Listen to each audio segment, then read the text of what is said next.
Hello, you're watching Eye on Africa on France 24. I'm Clarisse Fortuné. Coming up on the program.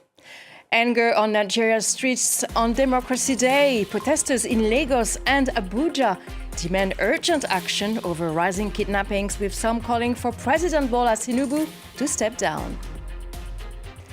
And a record number of African nations are at the 2026 World Cup. But South Africa's opening defeat to Mexico has raised questions about the continent's chances. Can African teams turn numbers into history and finally challenge for football's biggest prize? Our guest tonight might have the answer.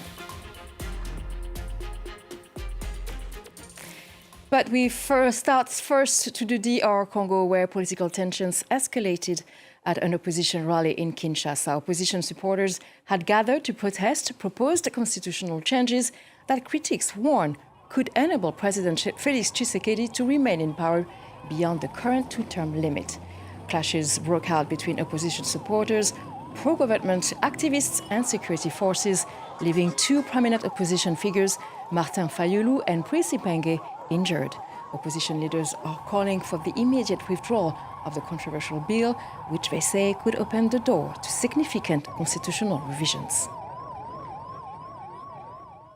And some protests in Nigeria as well, where people took to the streets on Democracy Day, with hundreds rallying in Lagos and Abuja over rising kidnappings and insecurity. Many are calling for President Bola Tinubu to step down as frustration grows over the government's handling of the crisis.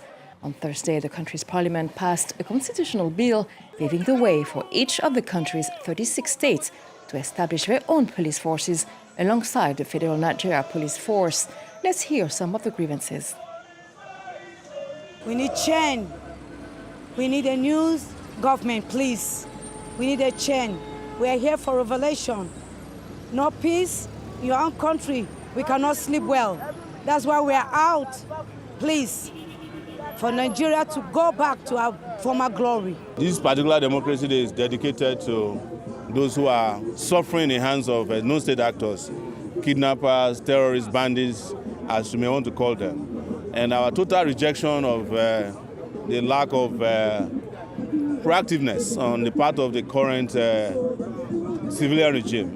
And we are not mincing words that since they can't do the job, it's time to leave. And Nigerians are tired of becoming victims in their schools, homes, farms, and in some cases, most cases these days, they are religious worship places. Now, the 2026 FIFA World Cup is on the way. And for Africa, the tournament has already delivered its first reality check. South Africa, the continent's opening representative, fell 2-0 to host Mexico in front of more than 80,000 fans at the Azteca Stadium, finishing the match with 9 men. Many fans of the Bafana Bafana were vocal of their disappointment after the team's loss.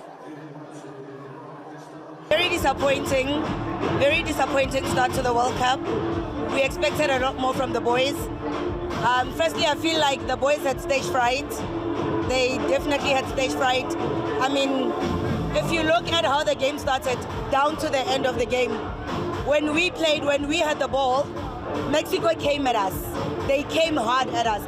But then when they had the ball, we were chasing them the entire time, which is a problem. The very first problem was what our coach did to us. You cannot walk into an opener defensively. Disappointing. I feel like the coach repeated the same mistakes that we did in AFCON. The lineup wasn't right. I feel like going forward, we didn't offer much because we're playing 5 at the back. There was absolutely no need because we tried it in AFCON against Cameroon. It didn't work out. Why are we doing the same thing? You know, like there's no need to park the bus. I feel like we were supposed to play our game and see how it turns out. Now we're defending. I feel like it didn't work out. I feel like we're a bit sloppy. Sometimes playing out from the back doesn't really work. I feel like we need to work on a game plan more. So with a record 9 African teams at this expanded 48-team World Cup, expectations are higher than ever. But after the opening setback, can Africa still make a deep run? Well, joining us now is sports journalist Bulelo Tinta. So I could see you were listening closely to the reactions. What did you make of South Africa's performance despite the disappointing results? I was listening closely, and that's because, for me, I was there in 2010 when we opened up against Mexico, and watching Mexico absolutely dominate South Africa was just absolutely shocking. And I think everybody captured exactly what the feelings are across the board in South Africa. It's been 16 years since 2010. We hadn't been back to the World Cup.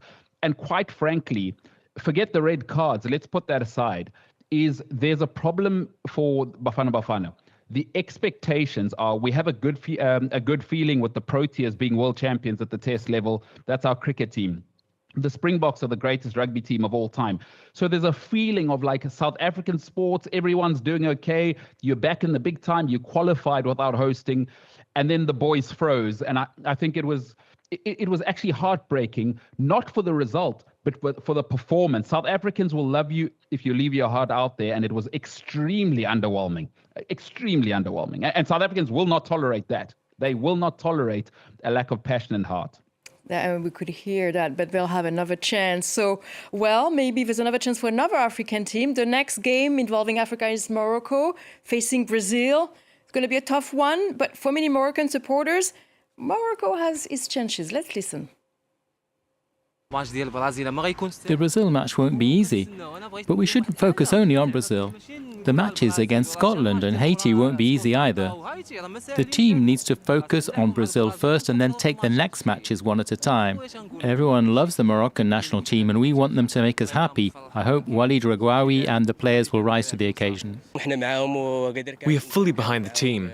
As for the group stage, we believe we can beat Brazil, Haiti and Scotland. And by doing so, we will move on to the next round. Always Morocco. Honestly, this match will be very difficult because we are facing a strong opponent. However, we hope to see something special from the Moroccan national team that will make us very happy and bring joy to the Moroccan people. God willing, they will succeed and hopefully even win the World Cup. By the grace of God, we wish them all the best. Personally, I'm hoping for a 3-0 victory for Morocco. So what do you think, Bolelo? As someone said, always Morocco? Well, I tell you what, the Atlas Lions, as they're known up north in Africa, this is their golden generation. This is the greatest group of players that I've ever had. We can see that the great Ashraf Hakimi, double UEFA Champions League winner, of course. He is arguably the best right back in the world right now. So he inspires them. And then they've got Real Madrid, Brahim Diaz, of course, a scintillating inside winger forward. So this is the greatest collection of talent Morocco have ever had. And remember, Morocco are 7th in the world. Only one behind Brazil. I think people sometimes hear the words Brazil and they think it's the Seleção. This is the least talented Brazil I have seen since 1994. I don't see a single megastar. People say Vinicius, for 2.5 seasons, he's been off. There's a chance. If you're from Morocco, there is a real chance here because I think Brazil are going through an identity crisis and Morocco are at their absolute apex. They are the best they have ever been. So I'm with those Moroccan fans. It's not impossible. Not impossible. So what other games involving African nations should we be looking out for? I'm thinking very strongly about Senegal facing France on Tuesday.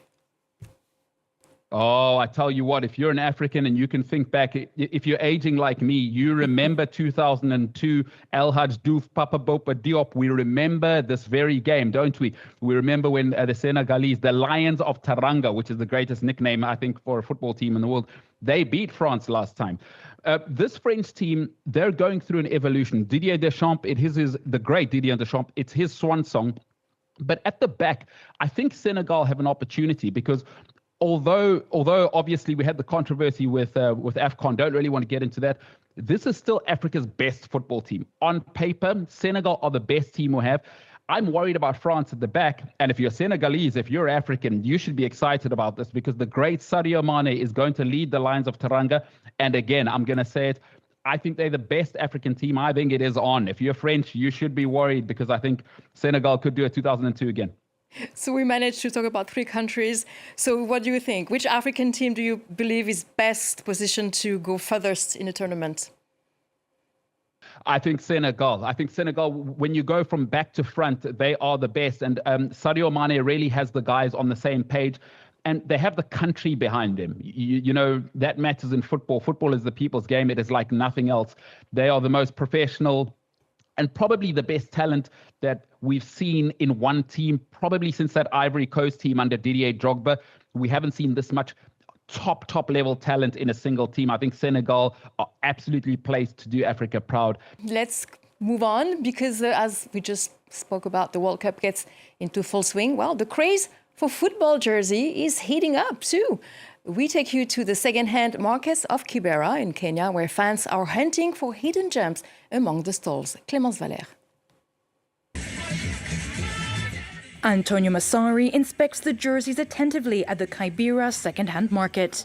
This avid football fan is on the hunt for his next rare find. He feels the fabric, checks the seams and labels to make sure the shirts aren't counterfeit.